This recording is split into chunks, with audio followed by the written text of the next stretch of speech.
Yeah. So here we'll label the cells by using the dyes, or organic dyes. Then there are studies where people have used like silver-based labeling, Golgi stain. Then I'll be talking about more about immunofluorescence. These are my expertise, like immunofluorescence or expression of fluorescent proteins. This is something I have done for last 6 years. And also transgenic mice. We'll be little bit touch about transgenic mice. So first, we'll be talk about um, the history of these things that has developed from the past. We should know about the history, how the dyes are developed, who has used these dyes. So the history start with like Robert Koch. He has used those stain called as crystal violet stain to level the anthrax bacteria, and mostly he studied pathogenesis of anthrax bacteria. So he has used this crystal violet stain to level these bacteria. So starts with bacteria. Now these are further carried out by other scientists, Paul and Rich. So he has used those different stain to level the cells. You can see that he has used these organic dyes to level the cells. This is his method he has employed. So if you want details about these things, I can send all this material to you, so you can go over this, because this is just the basic thing how we can level the cells by using dyes or by using specific method like silver staining method. So people use silver staining method to actually to make a cell in such a way that you can get a good contrast and you can visualize under the microscope. So it actually enhance this quality of the image, so that you can visualize each and every kind of particular structure in the cells. So those silver staining method also, I can send you the material if you want more, extensively know about what detailed protocol for that. Next, these staining method are also used for the pharmaceuticals industry, and some of these kind of severe disease are identified, by using this stain, like which bacteria is causing this disease. So these stains are also used in the medical field. Then come to this our kind of topic of interest: how to visualize now how we can visualize the neurons. So he used this particular scientist, he used this method, Carmin method, to stain the entire brain tissue. So here, this is the brain. So you can only visualize the brain. Here you cannot differentiate anything, like what are the cells, how are the cells looks like, how the axon looks like, how the cell body looks like, how the axon terminal looks like. So you cannot visualize by using this method, but this is something stain the whole brain. Now, missile stains. So around 1860 to 19, around 1860, there is a kind of great shift happens in this field, where they have developed this Nissl stain, where you can visualize the cell body. So here, the Nissl stain or crystal violet stain allows the cell body to be clearly visualized, but not axons or dendrites. So this is kind of the field is moving, like different stains are used to label the microorganism, then label the entire brain. Now they have developed stain, Nissl stain or crystal violet stain, to visualize this particular cell, like cell body in the neuron. So now here, silver stains people have used to visualize the neurofilaments, but here it allows visualizing axons and dendrites. But individual process cannot be followed easily. So here, the silver stains, you can visualize the entire tissue. You can visualize the neurofilament, the axon, or the cell body, but you cannot follow that. Like a particular group of cell, you cannot follow where it is going, where it is making connection. Those you cannot visualize by silver stain. So here, this is the part of the brain, the cerebellum. So these are the pyramidal cells. So here, methylene blue is used to visualize this neuron. Then also reduced silver stain is also used by Cahal to visualize the neuron, like the cerebellum, part of the cerebellum. So then the Golgi stain. So the Camillo Golgi, he developed a stain where you can visualize the neuron, like the cell body, the axon terminals, and you can actually trace where it is going actually. So he can visualize the hippocampus by using the Golgi stain. And this is the part of the brain where the Golgi stain is used. Golgi or Nissl stain is used to visualize the cerebellum. So this is just the history, to visualize the cells and how this method can be used to study different, to study the neurodevelopment. So the Kahal got Nobel Prize for his great work. So here he used the Golgi stain, modified Golgi stain, to visualize this the pyramidal neuron. This is his great drawing. So this is what with the first part of this, we just have an introduction about how to visualize the neuron by using different dyes or different stain. So if you have any question, you can I can give a like 1 minute break so that you can have any question. I can talk about more about this. Then we can move to the next section. Any question on the first part, like the stains, dyes, discoveries? Yes. Is it important to know like who did like what? It's always good to know this. You don't have to memorize, but it's always good to know the big discovery, because those are the discovery. That's why we are here. Like we could be able to visualize the cells by using either Golgi stains or Nissl stains. Yeah, it's important, but you don't have to remember all these things, who has done it, which year, and which scientist. So, but you don't have to remember all those things. But it's always good to know the history.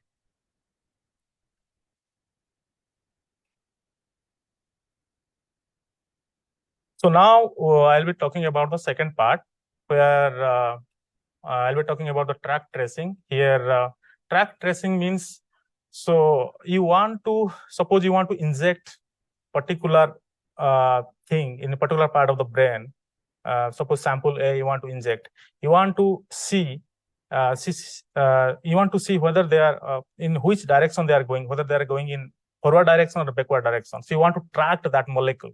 So this can be done by degeneration labeling, or anterograde or retrograde labeling through labeled metabolites, or through fluorescent dyes. You can inject fluorescent dyes to see, actually the molecule is traveling or moving in which direction, whether it is localized to the axon terminal, or it is localized to the cell body, or in the axons. Or you can also use viruses, like labeled viruses. So you can clone your particular gene of interest, like GFP tag or RFP tag in the virus, and then you can infect the virus, and you can see with real time where they are actually targeting, whether it is targeting to the axon terminal or it is in the cell body. So those things can be, those things really, important to understand in the neurodevelopmental, in the context of neurodevelopment. So first, I'll be talking about the axon targeting determined by degenerating traces. So here, specific technique are used to kill the cell body and also the axon. But here you can see the cell body is vanished, the axon is degenerated, but the terminal part of the axon, that is called as axon terminal, is still intact. So so this stain can be used, the pink hemostain can be used to visualize the degenerating axon, to visualize the botons or the terminals in the degenerating axon. So particularly this stain is used. So there are detailed protocol how you can stain this sample by using this, using this stain, where you can visualize the particular axon terminal in a degenerating condition. So then also you can track, you can follow where the metabolite is going in either direction. So you inject here, this is the tracer origin, you inject particular compound here or particular metabolite here, then you see whether it is moving in forward direction or it is, so this is the cell body, and this is the axon, and this is the axon terminal. So here, if something is moving from here to here, this is called as retrograde movement. And if something is moving from cell body to axon terminal, this is anterograde movement. So you can also do all sorts of things to particularly localize a protein in a particular compartment of the cell. So here in this first figure, like upper figure, here you can see that they have injected something here, the compound A here, and here they want to measure whether whether the compound is moving from cell body to the axon terminal. So this is called anterograde movement from the cell body to terminal. Or you can inject here the axon terminal and see whether it is moving from so here they have injected here. So you want to see the retrograde movement, the opposite directions. So you can do all sorts of things by using this labeled metabolites or labeled fluorescent proofs. So here this is one example of labeled amino acids, where you can see that this is in the retina in this layer, like lateral nucleus layer. So here in these cells, they have people have done is they have labeled these amino acids. Now they have incubated these neurons, cultured neurons with these amino acids, and the cell body, they actually helps they uptake these amino acids, and now they want to see and in the visual cortex layer, these cells are actually highly connected. So those cells can exchange their metabolite to the next cells. So if you inject in these cells, so in the real time you can see they will be packaged into the vesicles, and the vesicle will move into this axonal in the axonal part and through the axon of different motor proteins by kinesins and dynein, and they can move to the terminals, and from the terminals this can be released, and those again can be uptake to the next neuron. So if you want to kind of measure whether these things are moving from one cell to other cells, you can do this kind of experiment. So you inject here or you incubate here or incubate with one cells, or then you see whether it is labeled to the other cells. So those things can be done by this is called as transsynaptic transportable label in the visual cortex. So those things are possible. People have done this kind of experiment to visualize those metabolites in the other cells. If they like incubate with one cells or injected in the one cells, those can be transported to the other cells. So this is just so this is a multi-layered visual cortex layer. So they have labeled, you can see that they have labeled different layers by using this technique, labeled metabolite technique. You can see that these particular cells are labeled by using this technique. Now we will move to the next section where they have also labeled or traces by using dyes or viruses. So first part was the metabolite labeling. Second part, I'm talking about labeling neurons by dyes or viruses. So these are common dyes people have used in the field. One is the lipophilic dyes. So these are the dye like DIL, DO. These are dyes. They're so intrinsically fluorescent properties. They can diffuse in the membrane. They can bind to the negatively charged phospholipid membrane. They can fuse in the membrane. They can deliver particular compound to the cells. And also people have used wheat germ agglutinin that can be also used as a fluorescent dyes that can bind to the membrane carbohydrate. Or you can use the pseudo rabies virus, which can also travel from one neuron to other neuron. So here they just injected here, then they see what happens to the other region, and they injected here. So you can measure this anterograde and retrograde transport of particular metabolite or particular fluorescent dyes or particular viruses. From if you inject one region of the cell, they can, whether they are moving to the other region of the cell, you can do all these kind of things, and people have done these things in the past. So here the part of the brain labeled with 3 different fluorophore, so red, green, and blue. So they can so this different part of the brain has a high affinity for different fluorophore. So the TN region has a high affinity for this red dyes, or GN region for high affinity for the blue dyes, or the VN region for high affinity for the green dyes. So they have labeled this different part of the brain by using the dyes. So here again, the third part is the viruses. Okay. Yeah. Yeah, sorry. Is there like a difference? Like, how do you know whether to use metabolites or the dyes, or just like whatever the lab has? Yeah, so these are different techniques. So you can either use metabolites or dyes, and you have to see in which if you are using metabolite, if you are getting higher success, or if you are using dyes, if you are getting higher success, depending upon the context. Like you can use either of these. Yeah. So like with the picture that you showed right before this, was that like an embryo That is the part of the brain. part of the brain? Yeah. Okay. So like, why do different regions have different affinities? Like what determines the affinity of? Yes. So like if you want to label mitochondria, so I'm just giving another example, like mitochondria. So there are dyes for the mitochondria, there are dyes for the lysosome, like mitosox is used for label the mitochondria, or there are different stain which can label the Golgi body, or so they have high affinity because they bind to the specific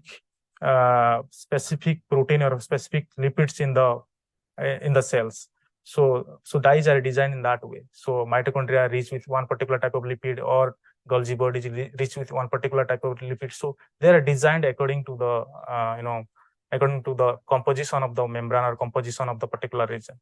So that's why you can particularly label particular kind of region. Yeah. Couple slides earlier, you said you were showing the track from like you inject the labeled amino acids from this neuron, we can see it in another neuron. But what if they're releasing like different transmitter? How can you see the chemical you inject being traced across if the cells are releasing different things? Your question is, if you inject metabolite in particular neuron, Yeah. So how can you visualize that, or something like that?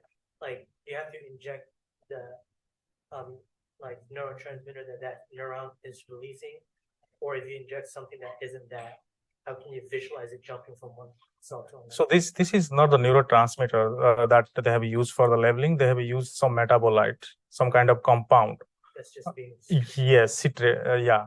So what they have done is those metabolite are labeled either with red fluorescent dyes or green fluorescent dyes. So they are in the lipophilic environment. So when you incubate that, it fuses with the membrane. Now it enters into the cell, like the cell body. Now from the cell body, it will move to the exon terminal through the exon of kinesin, because you have the motor protein which can take those things. Now it will come to the terminals. So now from the terminal, since they are the lipophilic dyes, they can fuse, they can release their content, it can uptake by the next cells. So yeah, so that's what they are trying to say. that they're lipophilic, so they don't. Yes, they are lipophilic. They're in the lipophilic environment.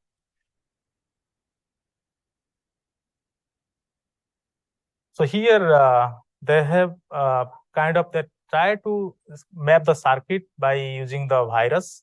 So here this is a very beautiful thing they have done. So this is virus A, virus 1, and this is virus 2. This is in the magenta color or pink color. This is just for the illustration they have shown. This is the green. So they have injected different things here, like virus 1 in the neuron A, virus 2 in the neuron B. So these two neurons actually communicating with another neuron, that is, you can say the neuron C.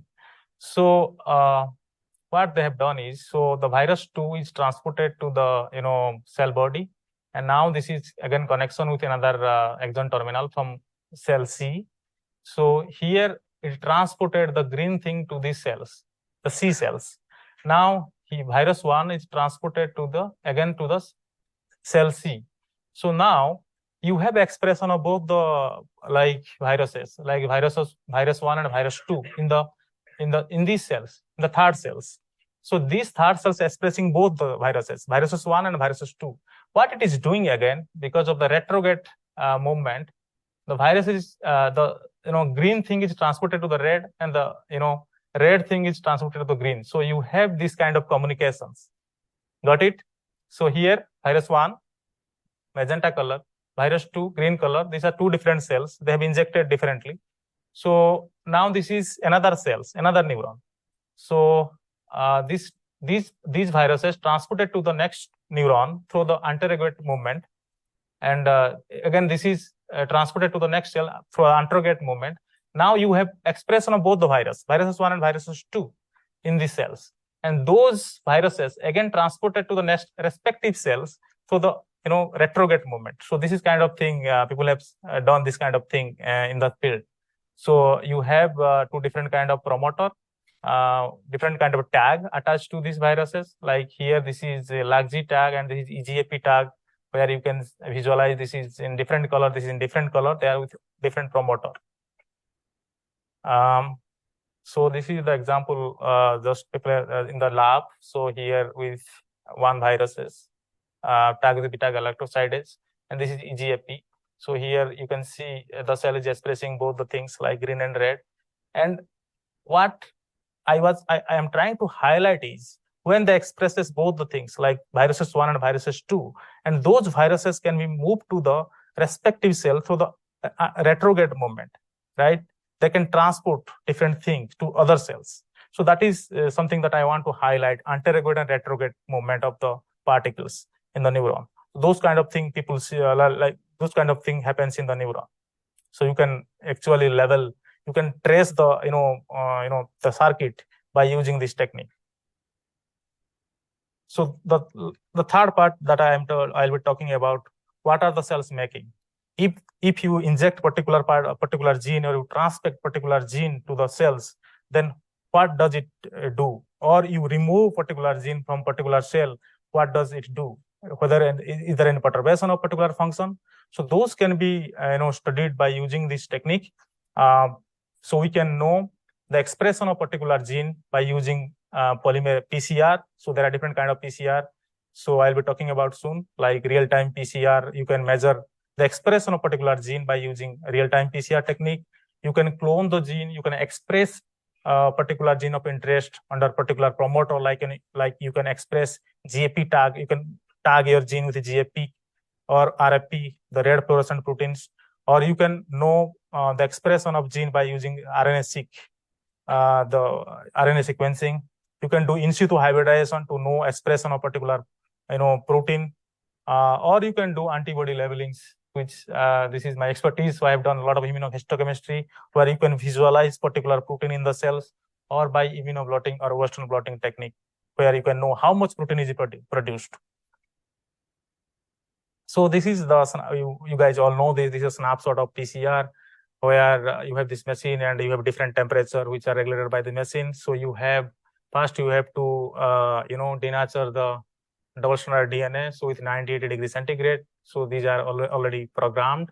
Then this is called as denaturation step. Then you have to put the primer. Then the primer will bind to the respective complementary sequence. This is called as annealing. Then you put the DNA polymerase, which can actually synthesize the DNA. So DNA polymerase 3, so which can extend the DNA and make the double-stranded DNA. So this is the basic principle of PCR. And mostly people do 35 cycle. So this done in the machine. So if you don't have PCR machine, you can do in the water bath. If you have different water bath, like maintaining at 90 degrees centigrade or 72 degrees centigrade or 48 or 72 degrees centigrade or 68 to 72 degrees centigrade. So you can do that in the water bath, but this will take ages. So you have the machine to do all these things.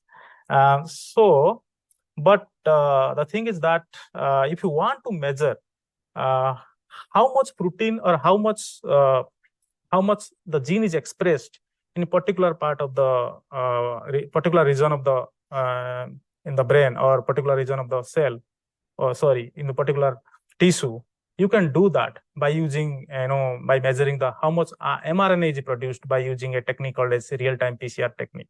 So in the real-time PCR technique, what people do is they isolate the total RNA and they synthesize the DNA by using reverse transcriptase. So you isolate RNA because when the gene is transcribed, it makes RNA, mRNA. So now you isolate the RNA, now convert to the cDNA, complementary DNA, by using the reverse transcriptase enzyme. Now you make the cDNA. So you know how much gene is expressed. Suppose you have you want to know, you transfect cell with particular construct, and you want to know how much is the expression. So you use this technique, the RT-PCR technique, real-time PCR technique. There you can know how much mRNA is produced, because you can always quantify the DNA by converting mRNA to DNA. Also, if you want to know the expression in the protein level, because mRNA is translated into the protein. So you can do that by using the Western blot, by using the Western blot technique. Total, that I'll be coming shortly. So this is just to want to show you how much, expression of BDNF, the brain-derived factor, neurotrophic factor with time. So here you can see that the day 1, day 3, day 5, and day 7, you can see that the mRNA expression is even going more. So this RT-PCR can be used to study the expression of mRNA. So the RNA-seq, people use RNA-seq also to study the expression of RNA. So here in the experiment, what they have done is they have isolated total RNA from this sample. So here is the total RNA extraction. Now they extracted the mRNA has a poly A tail. They purified the like mRNA. Now they fragmented the mRNA. They reverse transcribed it. They make the cDNA, and from the cDNA they actually sequence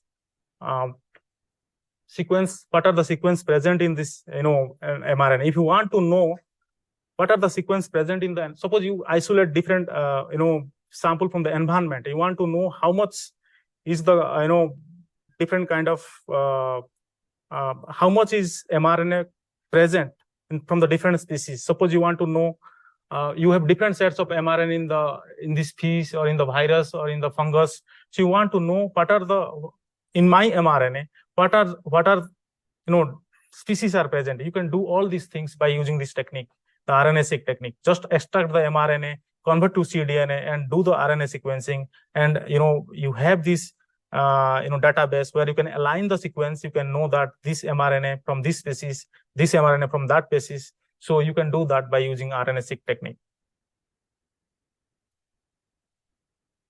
Or you can also visualize the gene of your interest or the protein of your interest by using in situ hybridization technique. So in situ hybridization technique, what people do is they label RNA with RNA proof, that is called as ribo proof. So here the RNA is labeled with this compound digistogenin, a plant heptane. Now what they have done is this is the labeled mRNA, labeled RNA. Now they have applied the labeled RNA with the sample. They bind to that sample and they wash it by to remove the unbound proof, and they use a particular enzyme-linked alkaline phosphatase, which can bind to the digitoxin and it can give the color. Like here they apply color the enzyme-linked antibody, that is the antibody which is linked to the alkaline phosphatase, and they use this substrate for the alkaline phosphatase, and it gives the color product. So you can know that which gene is expressed at what time and how much is expressed by using the RNA in situ hybridization. Then the third part is antibody labeling. So antibody labeling is very reliable technique people have used in the past, and also a lot of people are using in the present scenario. So so before going to that antibody labeling, I just want to introduce you the basic structure of antibody. So this is you have this light chain, 2 light chain and 2 heavy chains. So you have, this is the region where you have binding of the antigen. So this is antigen binding site, and the heavy chain is this region is kind of constant region. It doesn't vary. So it's mostly highly conserved, and this region is a variable region. So this is called as a variable region, VH domain, that variable region of the antibody. So this is the basic structure of the antibody. Mostly, this antigen binding site consists of N-terminal part of this light chain and N-terminal part of these heavy chains. So you have, this region is highly specific, which can specifically bound to your like your antigen present in the sample. So suppose I want to detect X protein. So I have this antibody for the X protein. What I'll do is, in the tissue, I'll first dissect this animal, or then what I'll do is I will permeabilize this, because antibody need to penetrate inside, and I will incubate this antibody. The antibody in this region, the antigen binding region, will bind to this antigen present in the cells. So now So this is the diagrammatic representation of whatever I said. So this is the cells, and it has three different antigen, like antigen X, antigen Y, and antigen Z. So you have this antibody generated in the mouse. So it binds to this antigen. Now this is called as primary antibody, and it doesn't have any tag, fluorescent tag, or any fluorophore attached to this primary antibody. So you have another antibody which is generated against this animal, that is mouse, and this is generated in goat. So this is goat anti-mouse. Now you have rabbit antibody, now you have a donkey antibody. Now again this is generated in goat. So these are the primary antibody which bind to the antigen. Now this primary antibody again bound to the secondary antibody which is coupled to a fluorophore. Suppose this is coupled to the green fluorophore, this is coupled to the another fluorophore, red fluorophore or blue fluorophore. So you can use those primary secondary antibody to visualize multiple protein, like at least 3-4 protein of our interest in a cell. So this is through the antibody labeling technique. So here this is just the picture showing labeling of neuron and macrophage by using different antibody. So the macrophages are labeled with green antibody. The neurons is labeled with magenta or a pink antibody. So you can visualize different cells. And here another image showing 3 different color, like nucleus with blue color, or the lymphocytes with blue, light blue color. You can say this is with macrophage with magenta color. So you can do all this kind of thing by by using antibody techniques. So any questions on antibody or labeling things? Okay, so we'll move to the next part where people have a huge Western blot technique. So I have shown you like how you can see the expression of a gene by using real-time PCR, or how can you visualize the protein by using antibody labeling or riboprobe or in situ hybridization. Now we'll move forward to the immunoblotting technique like Western blotting. So here you can see the total expression of protein. So in the cells or in the immunofluorescence technique, or the where I have shown the cells can be visualized by using antibody, there you can see the localization of the protein. Like you can see where the protein is localized in which part of the cell by using antibody technique. But here you can know how much protein is expressed. So you have mRNA which can translate it into like protein. So by using this technique, Western blotting technique, you can know how much protein is produced in the cells, the quantity of the protein. You can do the quantitative assessment.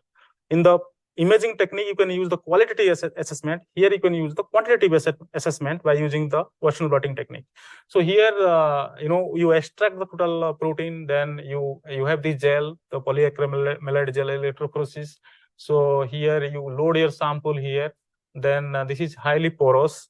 So depending upon the size of the protein, they move. You use the SDS, which make the protein total negative charged, and you load the sample here, and you apply electric field, so it can move from negative to positive. So all the protein become negative, then it will move to the positive direction. Depending upon the size of the protein, they will move. So bigger size protein will move slowly. The smaller size protein will move fastly. So you can separate the protein. You can know the how much protein is produced in a particular cell or in particular tissue by using the immunoblotting or Western blotting technique. So again, this is the second step of the Western blotting. So you have run the gel, you have separated the protein. Now you want to transfer the protein to the membrane. Okay, so then you can use antibody to detect how much protein is expressed. So here this is the gel, and this is transferred to the membrane. So this is the membrane. Now you incubate the membrane with antibody, and you have already the protein loaded in the membrane or in transfer to the membrane. So when you use the antibody of a particular interest of your antibody, it will bind to the membrane. Now you use the secondary antibody like I have shown you before, which is tagged to the fluorophore. So you can visualize. So here you can see that this particular protein is expressed highly here, and other protein is not expressed in that level, like with a different day. So they have shown that with a different day, the expression goes high. So you can know that how much protein is expressed in the cells by using Western blotting technique, and you can know qualitatively how much protein is localized at which part of the cell by using immunofluorescence techniques. So these are different techniques to visualize or to know the expression of protein. Now we'll come to the gene cloning. So if you want to express some particular gene, you can clone that in a particular vector with under a specific promoter. So I want to clone the GAP. So I want to see how much, just want to see how much protein is expressed in visually. So you can clone gene of interest under a specific, in the tag. So they have different tag. So here I just showing, one tag. So this is the vector. And here, this is the gene I want to know how much is expressed. So here it is tagged with the GAP. So again, this protein is tagged with GAP. So there are different tags people have used in the past. One is MIC tag, which is 10 amino acid stretch. You have HA tag, you have HIS tag, or to visualize like qualitatively, like people use GAP tag or RFP tag. So those things can be cloned on a specific promoter to visualize or to know how much the expression is. So here, this is the example of GAP tag construct that is expressed in the cell. So here, the nucleus is stand with DAPI or the host training, and the neuron is stand with this is the particular antibody, the NF200 antibody, which labels the neuron. Then this is the GAP expression, and this is in the wild type cells. So here they want to express protein kinase A under GAP promoter. So you will come to know that how much protein kinase A is expressed. So this is only the plain GAP with it no, we are not expressing any of the protein here. Only the GAP is expressed here. Here the protein kinase A tagged with the GAP. So this is GPKA. So you know that the expression of protein kinase A here. And this is again, we know that this is a neuron because this is double labeled with this magenta, the red color NF200, which specifically label the neuron. So here in the experiment, they have used two different kind of set of experiment. So here they have this tag called as NES tag, nuclear export signal, which is tagged to the C terminus of this protein kinase A. In the N terminus, you have a GAP tag. And here they have used nuclear localization signals, which in the C terminus of this. And the N terminus is GAP tag. So here you can know actually the protein is expressed in the nucleus or it is expressed in the outside the nucleus. So here you can see this is when they express with NES tag, which is a nuclear export signal. You can see the distance, the arrow from the green dot. And here you can see the distance of arrow from the green dot. So here it is close to the nucleus. That means this protein is expressed in the nucleus. That's why the distance is less between the arrow and the green. Here the distance is more because this is expressed outside the nucleus because you have the nuclear export signal. Okay, so this kind of thing like you can use the GAP or RFP tag by cloning technique. You can know where the protein is located. So now the third part of the thing that I'm coming, the neuronal culture. So people have used to, so in the brain is a complex tissue, right? You cannot visualize particular cell in the brain. So what people have done in the past is they have isolated they have dissociated the neuron from the brain, and they have cultured in the dish, like in the Petri plates. So here you can see that this is a dissociated culture of the neuron. So suppose this is a GAP tag. Again, the GAP tag construct is expressed in the pyramidal neuron. So you can easily visualize. So you can do the primary culture to visualize particular neuron to see what is happening at the cell biology level. So the neuronal culture are, this is the advanced technique people are using these days. So here, if you want to express particular part of particular gene of interest in the neuron, you can do that either by transfecting the neuron with viruses or with lipophilic dyes. Suppose you have the DNA that you want to express in particular cell. You incubate that DNA with lipophilic dye. It will enter into the it will make liposome-like vesicles. So the DNA will be entered into the liposomes. Now you incubate that liposome to the cells. It will transfect to the cells. The DNA will be expressed in the cells. So, or you can use the gene gun where you can physically introduce the particular gene of interest in the cells. Here, two different kind of approach people have used. They have introduced the GAP tag PSD95 or DS red tags, some other construct by using the gene gun technique. They have introduced the gene of interest in the cells, and that could be expressed, and you can visualize those things here. Any questions? Okay. So now I am coming to the last part of this. Hopefully we'll finish it soon. So now if I'll be talking about, we know that we express the gene by using different technique. We visualize the protein by using different technique like immunofluorescence, immunohistochemistry, or immunoblotting technique. Now, what happens? What kind of function they are doing in the cell? How will you know this? So this can be done by using different techniques. So I'll be talking one by one. So we have the gain of function studies, where you can express particular gene of interest. It produce excess protein, whether it affect the cells, what kind of function it does, if you overexpress or if you express more, or you can delete those particular gene, which it can be done by loss of function studies, or by forward genetic screening or reverse genetic screening. Mostly people do in the Drosophila. So we'll go very quickly. So I'll be talking about loss of function methods. So here we can use different technique like gene knockout or gene knockdown or random mutation we can do, and we can screen the particular candidate or particular function of the gene. So that can be done. So people in the past, so I am a Drosophila biologist, so I hope I will be convincing you very clearly to these slides. So people have used, Drosophila as a model system to as a forward genetics to understand the forward genetic screen, or to understand the gene of the particular function of the gene. So what people have done is people have used the ethyl methane sulfonate, though there is the mutagen. They have used that in the male flies. So it introduced random mutations. You do not know where is the mutation. You just see that there is it can cause random mutation in the cells. Now you have different phenotype. Okay, you want to know. So now you have like feed the animal with EMS, the ethyl methyl sulfonate. Now it causes random mutation in the cells.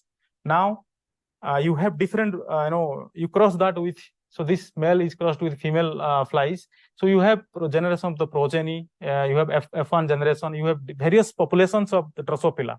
Now since it introduced the random mutation, so it produces different kind of phenotypes. So some has like different behavior phenotypes, some has seizure phenotypes, some has less motility phenotypes. So now you know that there is phenotype, and we want to map particular gene for that phenotypes. So those screening method is called as forward genetic screen, where you know the phenotype, you do not know the gene.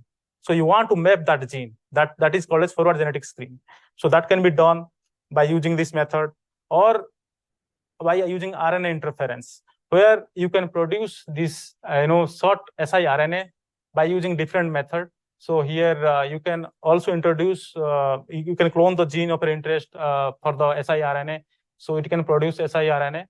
So first it produce kind of hairpin-like structure. It by the action of the dicer, it produce the siRNA, or siRNA can be produced from the long double-stranded RNA, or you can also introduce synthetic RNA.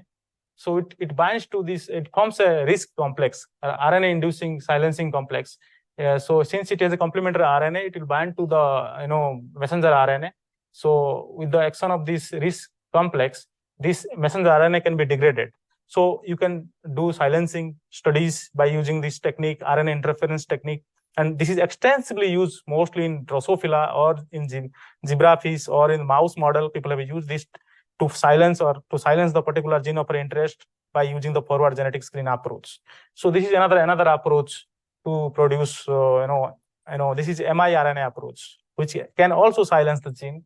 So here, by the action of DROSA, this primary miRNA is, they form the pre-miRNA with the action of exportin 5. It transported to the cytoplasm, and it binds to this your gene, like your target mRNA, and it can degrade this target mRNA. Like it can cleavage the target mRNA, or this form a complex which cannot be translated in the ribosome. So this is the forward genetic approach, RNA knockdown, by the gene knockdown actually, or by using random mutation by using the EMS screen. Now that also, as I mentioned, the gain of function studies that can be done by the expression of particular gene.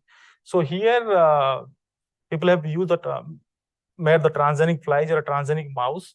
So what they have done is they have injected the foreign DNA in the unfertilized egg. Fertilized egg, but the nucleus are not fused together. So these are the pro-nucleus. So they have injected particular gene of interest. Now those things are again transferred to the foster mother. Now you have integration of this gene in the germline level. So they form the transgenic mouse. So you overexpress that particular gene of interest. You can see what kind of function it is doing. So this is called as gain of function studies. Or you can knock out the gene by using Kree-Lock system. So where you have this in the one mouse, you have this Kree, and in other mouse, you have the target gene in the LOXP sequence. So this gene is closed in the LOXP site, in between the LOXP site. So the Kree recombinase is specific to the LOX site. So when you cross this mouse, you have expression of both Kree and LOX in this mouse. So the Kree, what it will do is it will bind to the LOXP sites and it will cleave the target genes. So the Kree-Lock system has been used from the past. Now people are using CRISPR to knock out specific gene, which I'll be coming very soon. So those things can be used to study the loss of function studies, like the knockout studies. So this is kind of the forward genetic screen people have used to understand what particular the function of particular gene. So again, here this is the simplified version of the LOX Kree system. So here the target gene is cloned, and this the LOXP sites, they are present in the in the reverse orientation. So if you have this kind of situation and you cross this with a Kree mouse, so you have the inversion of these genes. But the LOXP sites, if you want to delete this part, it should present in a proper way, like in the forward direction, it should be there. Like if it is present in this direction, then the Kree can actually recognize the LOX site and this part can be deleted. So it depends what you want to do. So in either of this method, you are mutating your gene, you are deleting your gene. So if it is reversely oriented, it cannot be expressed because the promoter will be reversely oriented here, right? The promoter will be here. How this can be expressed? This cannot be expressed. So, or if you can delete this by using this technique, you can study the particular function of the gene. So LOXP system or the RNA silencing system or the EMS mutagenesis system are used to study the loss of the function studies. So any question on this, like RNA silencing or Kree-Locks or EMS mutations? No? Okay. So that is the last slide talking about like the function of these genes by using different technique like Kree-Lock system or RNA silencing complex. So that is you are doing from the beginning of this animal, like developmental stage of the animal. So you can also temporarily block, depending upon your wish. You can also disrupt the function of your protein or the function of a gene by using gene knockout by this technique, that is temporal specificity technique. Where what it has been done is, so here the Kree is fused with the ligand binding domain of the estrogen receptor. So here this is the Kree, and this is ligand binding domain of the estrogen receptor. This is expressed in the cells. So if you want to kind of silence particular gene or you want to delete a particular gene, so you can do it in temporal manner, like in the time dependent manner. So there are chemicals which can be which can induce the translocation of this complex to this nucleus, and it can delete particular part of the gene depending upon your wish. Like here, when they incubated tamoxifen, that tamoxifen bind to the estrogen receptor because this is a ligand. So you have a ligand binding domain here, and it is imported to the nucleus and it deletes the particular gene of interest. So this can be done depending your wish, like in the temporal manner. So now the gain of function study can also be done by using Drosophila. So before I was showing about mouse, here it is Drosophila. Where in Drosophila system we have two different kind of things. We have the transcription factor, the gene of interest is cloned with upstream activating sequence. So this sequence is a high affinity to GAL4. So GAL4 is a transcription factor that is derived from the yeast. So this has been cloned in the Drosophila. So if you cross these two Drosophila, if you want to express the GFP, so you have clone this gene, and you have produced this Drosophila, GFP track Drosophila. You want to express that GFP, so you can do that by using Galfor US system. So you have another Drosophila, you have the Galfor clone. So when you cross these two Drosophila, so Galfor will bind to the US sequence. It has a high affinity of upstream activating sequence. It can bind that, it can drive the expression of GFP. So if you want to overexpress particular gene, so this is the sort of example showing GFP expression. If you want to express gene X or gene Y, you can use this system in Drosophila, where you can, you can express the gene of your interest. You want to see if you want to overexpress, what does it do in the cells. So this is kind of system is well developed in Drosophila to study gain of function studies. So finally, I'll be talking about the CRISPR technology. This is the advanced technology, and Nobel Prize for this was awarded in 2020. So this is really advanced, and it is actually changing the field. So here they have used, it has two different things. You have the guide RNA, and you have the Cas9, the enzyme. So this is the target DNA, double stranded DNA. So suppose you want to delete particular gene of interest, and this can be done by using either Kree-Lock system that I have shown you before, or very advanced technique, CRISPR technology. So in CRISPR technology, you can delete the gene, you can insert the gene, you can do gene knockout or gene knock-in. That both you can do. So first you have to identify PAM sequence, which is NGG sequence, because you have several PAM sequence present in the DNA. So you have to design, suppose you want to delete one gene, so you have to find out the PAM sequence close to that gene. So the PAM sequence has a high affinity, it can bind to the Cas9. So you have to design accordingly. So you have to find out the NGG sequence present in the DNA. So that is the PAM sequence. Now you have guide RNA. You have to design the guide RNA, complementary RNA for this gene. Suppose you want to delete this gene, so or you want to insert something here. So you have to design the guide RNA, complementary RNA for this, and you have to express both guide RNA and the Cas9 you have to provide. So guide RNA will bind to the target RNA, and then because of the exon of Cas9, it will make a double stranded break here. So here double stranded break. So this break can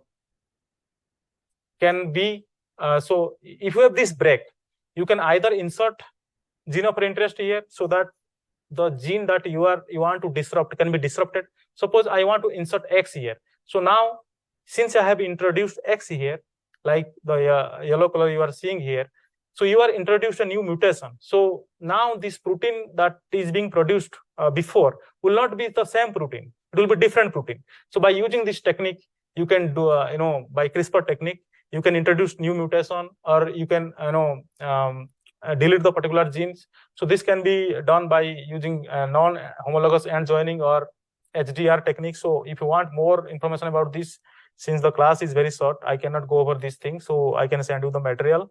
And this is the site where you will have a nice video explaining CRISPR technology.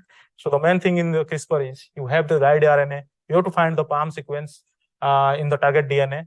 Now you design the guide RNA according to this PAM sequence. Now you have this Cas9, which can make the double stranded break.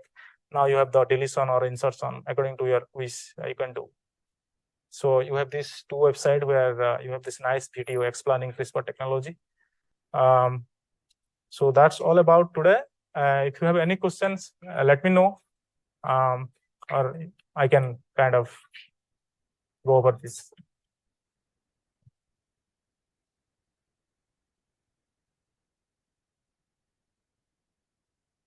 Techniques, yes. The no, not necessary. Yes. Just want to introduce you the different technique used in the neuroscience. Okay. Yeah. So the next class will be the proper kind of lecture. The gene gun, it's like put your hands. How does that work? Sorry. And one of the slides you were talking about the gene gun where you research. Yes. Put it. Yes. So You don't need a vector. You don't need. no. It can integrate to the genomic DNA. So you have this homologous sequence which is cloned in that particular gene that you want to introduce. So it can integrate to the genomic DNA where you will have a homologous sequence. So it can integrate to the genomic DNA, then the gene of your interest will be expressed. So does it require a vector? Yes, yes. So the gene is cloned in the vector. Yeah. So now you have this homologous recombination. Now you introduce the gene with the gene gone. It went to the cell, entered to the cell. Now it will. Doing the introduction is called the gene gun. Yes, yes. Just to introduce the gene. That is called a gene gone. Now after entering to the cells, it will recombine with the genomic DNA. That's a Now- combination. Yes, yes. You have all this cassette present in the vector. It's all built into it, so you just, okay. Yeah. I have a quick question. Mhm. So this new system is able to CRISPR. Yeah. Sorry. is Yeah. it able to eliminate, for example, APP for like Alzheimer? Oh, yes. People are trying to do that. Like, suppose you have protein aggregation in Alzheimer, and you have amyloid beta like kind of formation in Alzheimer, and you know that particular gene is actually responsible for this aggregation. So if you can identify the particular gene and you can delete that, that can Reduce the. reduce the aggregation. That can be done. People are Okay. trying that. Okay. Yeah, but not they are in the preliminary stage. Yeah, you can do that. Okay. So you have to identify which gene actually causing this. Yeah. Okay. Yeah. Oh, thank Mhm. you for that. Thank you you. for teaching the methods. Yeah, thank you very much. Um, Thank you.